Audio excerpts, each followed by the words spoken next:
December 28th, 1956. South side of Chicago, near Archer Avenue. 15-year-old Barbara and 12-year-old Patricia Grimes, two sisters who were Elvis Presley fans, left home that evening to go to the movies. The movie was Love Me Tender. Two young girls captivated by Elvis's charm, experiencing the pure excitement of the 1950s. But that night, they would never return home.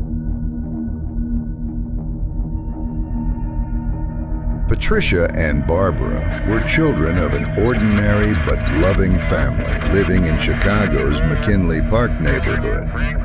Their mother, Loretta Grimes, knew her daughters often went to the movies. She saw no reason not to let them go that night either. They left the house at 7:30 p.m. They were wearing coats with a few coins in their pockets. They planned to return home immediately after the movie.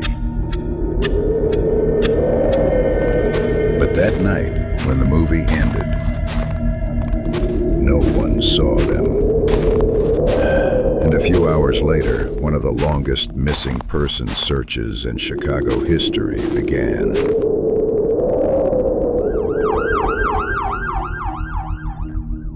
At first, the family was worried, but not panicked. The girls might have gone to a friend's house, or maybe they were just late. However, as the hours passed, the situation became more serious. The police went to the cinema where the girls were last seen. Officials stated that several witnesses reported seeing them around 11 p.m. after the movie ended. However, there was no trace of them after that point.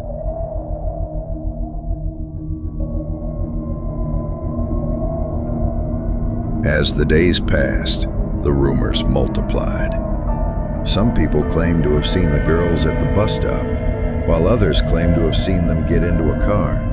But none of the statements matched.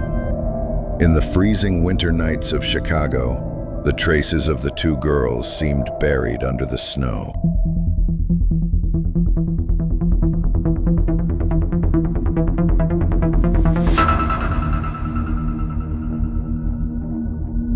At that time, the Chicago police launched a search with hundreds of volunteers.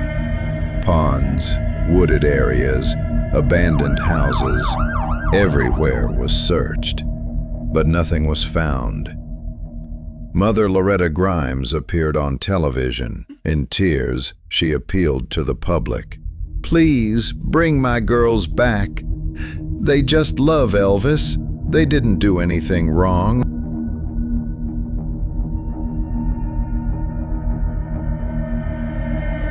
This incident quickly attracted the attention of the national media. Even Elvis Presley made a statement, calling on the girls to go home.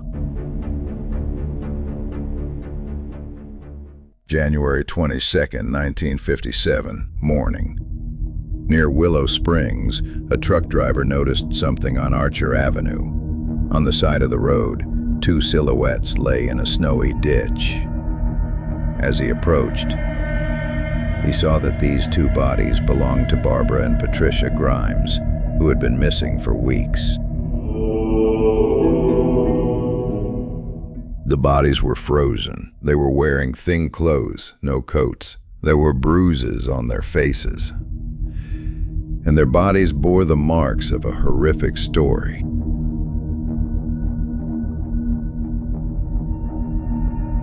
Forensic experts estimated the girls' date of death to be around December 29th. That is, just one day after they went to the cinema. However, the reports were inconsistent. Some doctors suggested that based on their body temperatures and stomach contents, the girls could have survived for weeks. It was as if someone had hidden them, kept them for days, and then left their bodies there. There were no signs of sexual assault. However, the girls' bodies had bruises and small cuts. The cause of death was still under debate. Was it hypothermia, drowning, or something else. The police questioned many people. The most notable name was Edward Benny Bedwell. He was a 21-year-old bar employee who resembled Elvis. Witnesses said they saw the girls with him.